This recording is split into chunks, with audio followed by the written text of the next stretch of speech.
Di sini saya akan menjelaskan tentang SDLC, yaitu penjelasan langkah demi langkah. Yang pertama, perencanaan tahap awal ini meliputi identifikasi kebutuhan sistem, estimasi waktu, biaya, dan risiko yang mungkin dihadapi. Ini penting untuk memastikan proyek berjalan sesuai rencana dan anggaran.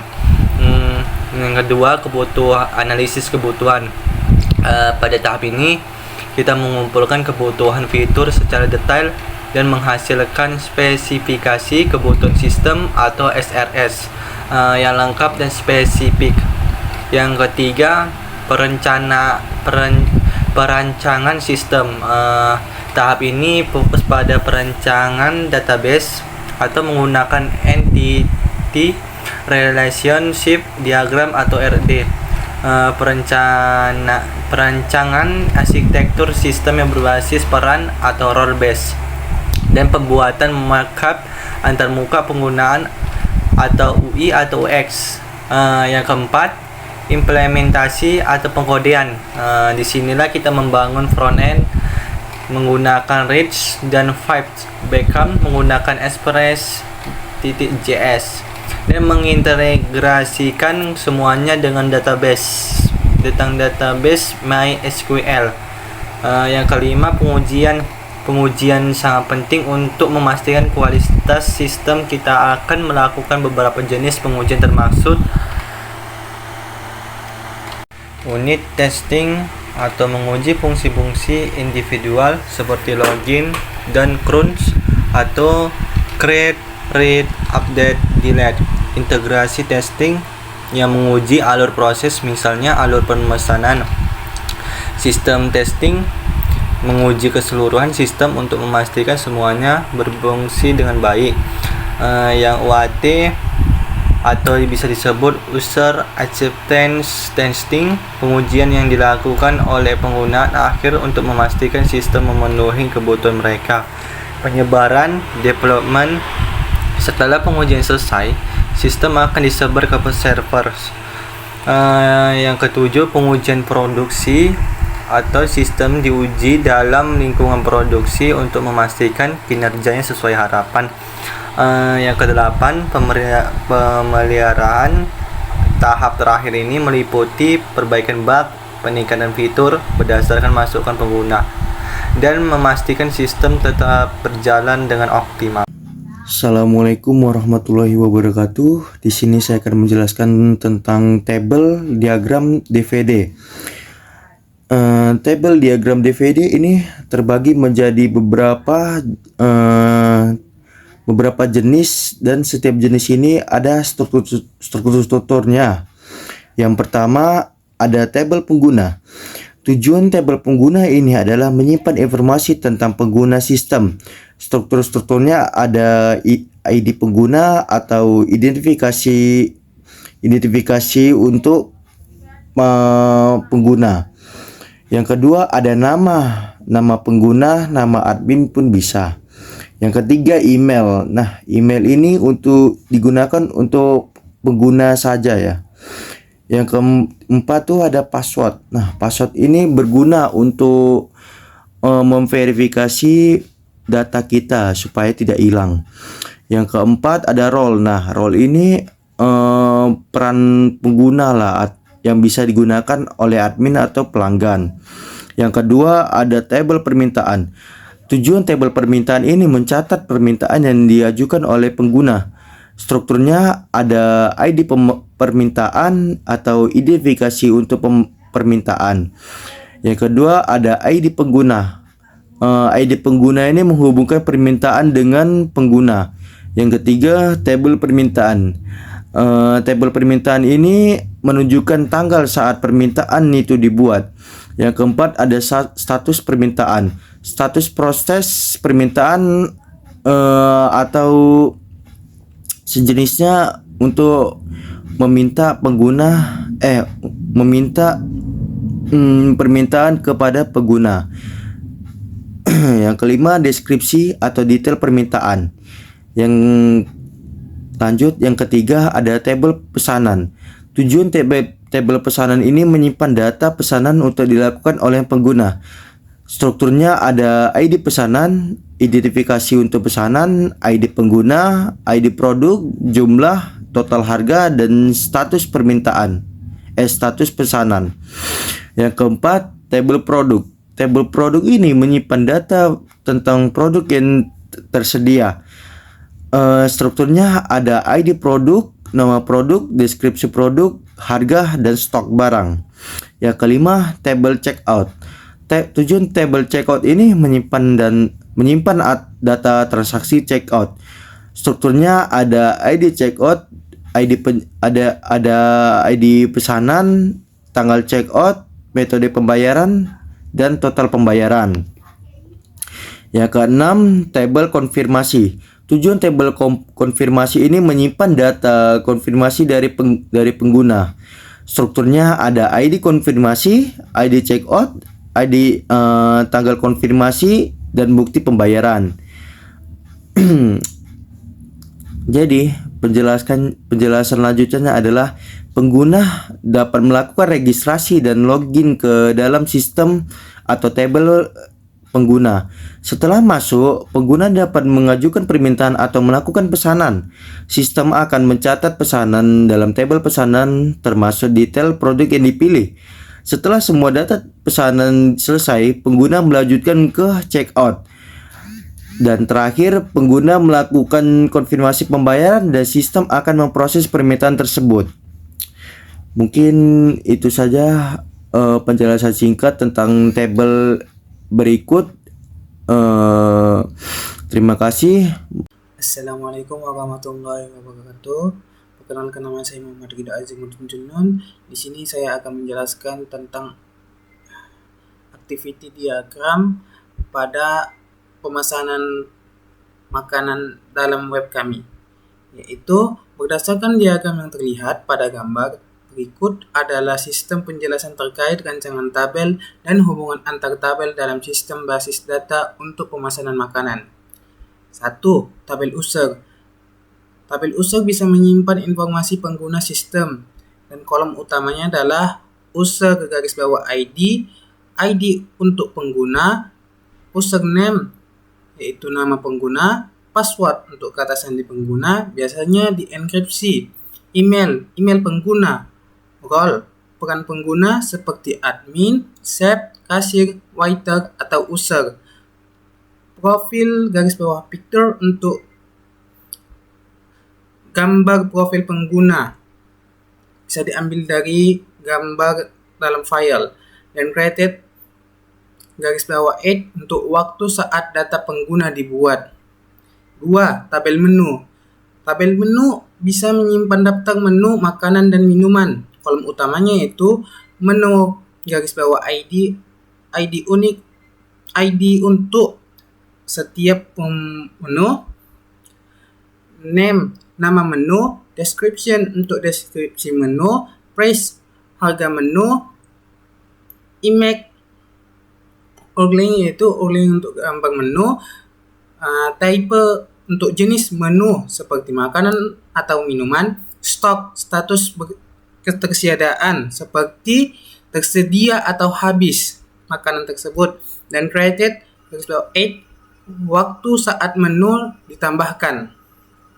3. Tabel tables, yaitu bisa menyimpan informasi tentang meja dan kolom utamanya adalah tabel _ID untuk ID untuk ID unik meja, tabel number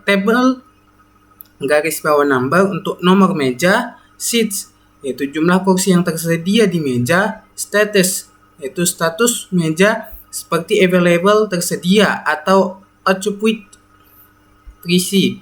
4. Tabel orders, yaitu menyimpan informasi pemesanan makanan, yaitu kolom utamanya adalah order garis bawah ID, yaitu ID unik untuk pesanan, table garis bawah ID untuk ID meja yang dipesan, relasi atau relasi dengan tabel tables, waiter ID untuk ID pelayan, ID pelayan yang melayani relasi dengan table users, dan total price yaitu total harga pesanan, status pesanan, dan status pesanan seperti pending, cooking, ready, served atau complete. Created garis bawah 8 atau waktu pesanan dibuat, update 8 waktu terakhir pesanan diperbarui. 5. Table orders items, yaitu menyimpan detail setiap item dalam pesanan. Kolom utamanya adalah order item atau order garis bawah item ID unik untuk setiap item pesanan, order ID yaitu ID pesanan terkait relasi dengan tabel orders, menu ID menu yang dipesan atau relasi dengan tabel menu, quantity jumlah item yang dipesan, note catatan tambahan untuk pesanan seperti menambah pesanan makanan, price harga total untuk item tertentu. 6. Table payments, menyimpan informasi pembayaran untuk setiap pesanan. Kolom utamanya adalah payment ID unik untuk pembayaran, order ID pesanan terkait atau relasi dengan table orders, cashier ID kasir yang memproses pembayaran relasi dengan tabel users, amount jumlah total yang dibayarkan, payment method atau metode pembayaran seperti cash atau card, paid aid waktu pembayaran dilakukan. 7. Table transaction history, menyimpan riwayat transaksi selesai. Kolom utamanya lah transaction ID unik transaksi, table number nomor meja terkait, payment metode pembayaran, total amount jumlah total transaksi, diskon yang diterapkan jika ada, amount received jumlah uang yang diterima, change amount kembalian yang diberikan, transaction date tanggal transaksi, cashier name nama kasir yang memproses, waiter name nama pelayan yang melayani, status transaksi biasanya complete, menu details rincian menu dalam format JSON, hubungan antar table, users dengan orders, pelayan waiter ID dari tabel users melayani pesanan di table orders, user dengan payments, kasir ID di table users memproses pembayaran, tables dengan orders, setiap pesanan di table order terhubung ke meja di tabel tables, order dengan order items, table order items menyimpan item yang disimpan dalam setiap pesanan, menu dengan order items, setiap item dalam tabel order item terhubung ke menu di tabel menu. Order dengan payments, table payments mencatat pembayaran untuk setiap pesanan. Transaction history meringkas transaksi dari tabel lain seperti pesanan, pembayaran, dan meja. Sekian dari saya. Assalamualaikum warahmatullahi wabarakatuh. Assalamualaikum warahmatullahi wabarakatuh. Nama saya Adi Rahman Harun Harahap. Di sini saya akan menjelaskan alur kerja website SIM kami yang topiknya membahas tentang pemesanan makanan atau minuman di restoran. Terdapat 5 role dalam project ini, yaitu 5 user. Pertama ada user, kedua waiters, ketiga chef, keempat kasir, dan terakhir kelima yaitu admin. Untuk user, dia bisa melihat landing page tentang restoran ini, yaitu tentang restorannya, daftar menu yang tersedia di restorannya, yaitu makanan ataupun minuman, pusat bantuan, maupun lokasi restoran. Dan selanjutnya kita akan beralih ke waiters atau pelayan. Kita login dulu, bisa login atau register. Tapi karena saya sudah punya akun, kita login saja. List itu passwordnya. Oke, kita login. Kita masuk ke dashboard waiters atau pelayan, di mana di sini bisa melihat daftar pesanan hari ini. Dikarenakan hari ini tidak ada pesanan, maka tabelnya kosong ya. Selanjutnya kita menambahkan new order, yaitu kita pilih meja dulu, bisa dicari juga meja, kita pilih meja satu aja. Kita pesen nasi goreng satu, bisa nambahkan catatan yaitu pedas dan teh manis dingin aja satu. Selanjutnya kita masukkan kita klik keranjang, kita pesen, bisa cetak stroke atau selesai. Kita bisa cetak aja. Bisa di sini menampilkan nomor meja, tanggal pemesanan dan statusnya yang belum dibayar. Kita kembali. Di sini mejanya sudah dipesan, jadi statusnya berubah menjadi ditempatin. Di sini pun bisa dilihat list meja, yaitu bisa melihat orderan di meja mana yang spesifik. Misalnya meja 01, ordernya apa saja. Di sini bisa kita lihat orderan yang tadi, yaitu nasi goreng dan teh manis dingin. Dan di sini ada pesanan saya yang tadi dipesan, tergantung dari usernya. Dan ini ada bagian selesai dimasak yang nanti setelah bagian save, maka akan kembali ke waiters lagi. Sekarang kita masuk ke save. Di sini saya sudah login sebagai chef.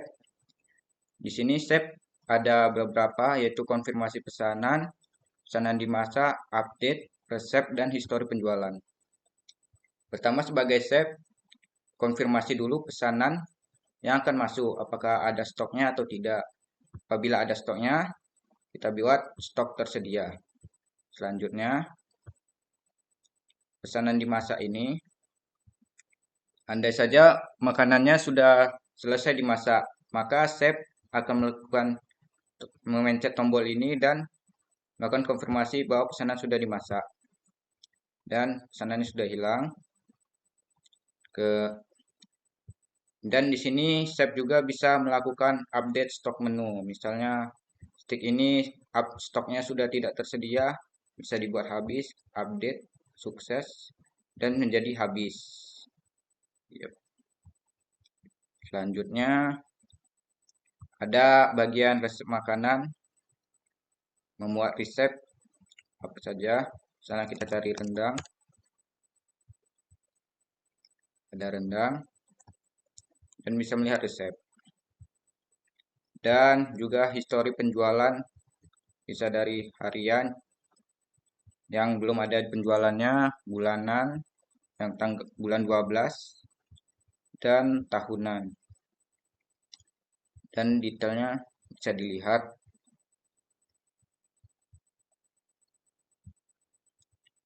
Oke, karena masakan tadi sudah selesai, kita kembali lagi ke waiters untuk mengantar pesanan, yaitu selesai dimasak. Maka waiters akan mengantar pesanannya ke pelanggan dan mengkonfirmasi antar. Dan ya sudah sampai, pengantaran berhasil dikonfirmasi dan oke. Dan untuk admin bisa melihat pesanan saat ini, yang dimana pesanan itu ada satu tadi ya dari waiters, yaitu ID pesanan meja. Ini statusnya served, artinya belum dibayar ya, yang jumlah pesanan 1. Dan total pendapatan hari ini update terakhir 5 Desember dan 8 bulan ini 200.000 di bulan 12. Dan di sini juga bisa melihat cat pendapatan sebulan ataupun cat pendapatan setahun, yaitu Desember 201.000, November 952.000 yang sesuai dengan di sini. Selanjutnya ada menu. Di sini bisa melakukan edit menu.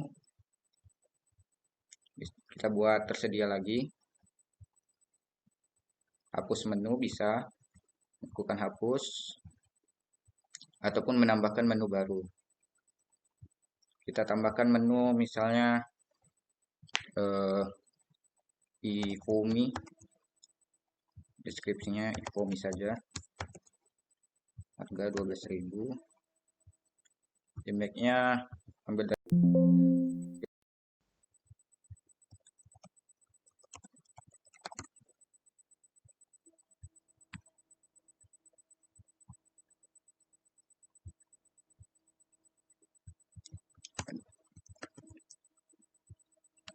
URL-nya, tipenya makanan atau minuman, stoknya tersedia, tambah, menu berhasil ditambahkan, dan masuk iFomi.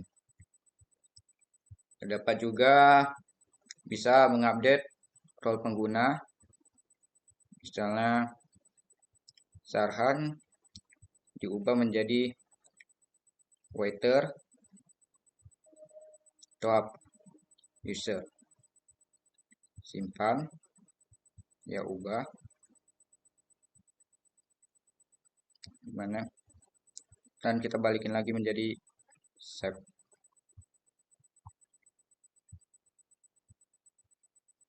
List meja juga sama, bisa melihat orderan spesifik dari meja tertentu dan histori penjualan. Oke, kita kembali ke waiters ya. Salah.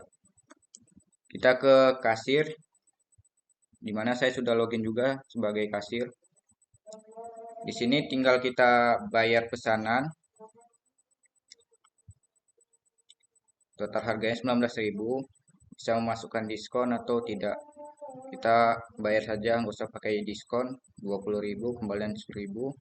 Kita proses, bayar, pembayaran berhasil, dan bisa mencetak struk pembayaran.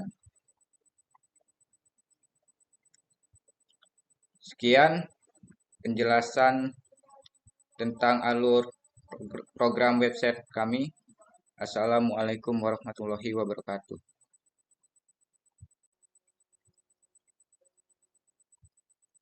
Oke, di sini saya akan menjelaskan codingan dari website kami. Website kami menggunakan bahasa pemrograman JavaScript menggunakan framework di front-end-nya yaitu React, dan di back-end-nya menggunakan Express.js yang cara mengkoneksikan antara back-end dan front-end-nya itu menggunakan API. Metode website kami menggunakan metode CRUD, yaitu create, update, dan delete. Sebagai salah satu contoh di penambahan menu form ini, kami menggunakan di sini menggunakan metode insert, yaitu dari API Axios mengirimkan data nama menu, deskripsi, harga, URL image, tipe, dan stok. Dikirim ke URL ini. Kita masuk ke backend. Di sini ada codingan untuk koneksi ke database, dan ini codingan untuk router untuk mengkoneksikan antara backend dan frontend-nya. Untuk itu di bagian kita lihat dulu API add menu form-nya, yaitu admin add menu. Kita ke user root, yaitu yang di sini. Maka dia akan mengautentikasi token dulu apakah usernya dan udah login, dan role-nya itu apakah benar-benar admin atau tidak. Kalau role-nya tidak admin, maka request-nya ke server akan ditolak. Apabila dia admin, maka kita masuk ke fungsi add menu to DB, di mana di sini ada jika user role-nya tidak sama dengan admin, maka aksesnya ditolak, hanya admin yang dapat menambahkan menu. Apabila dia benar-benar admin, maka akan menjalankan query insert into menu, yaitu ada nama, deskripsi, price, email URL, type, dan stock, yang dimana value-nya dari sini, yang diambil dari requestan body API dari front end tadi. Apabila error, maka akan mereturn status 500, yaitu terjadi kesalahan pada server, dan apabila berhasil memasukkan data ke database, maka menjalankan ini, yaitu menu berhasil ditambahkan. Begitu juga dengan metode update ya, atau bisa dibilang di sini edit, sama saja. Di sini jika user role-nya tidak sama dengan admin, maka aksesnya ditolak. Dan di sini ada pengecekan tambahan.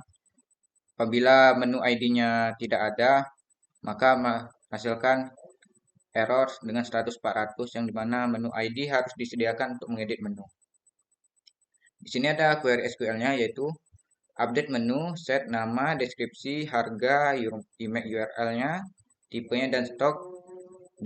Yang where-nya, menu ID-nya harus didapatkan dari sini. Apabila ini tidak ada, maka mereturn error. Dan ini value-nya. Apabila error, akan error saat mengedit menu. Dan di sini apabila datanya 0, maka mereturn menu tidak ditemukan. Tapi kalau datanya ada, maka menu berhasil diperbarui. Itu juga dengan delete ya. Sama juga, delete from menu, where menu ID. Apabila error, maka error saat menghapus menu. Ini menu tidak ditemukan dan menu berhasil dihapus.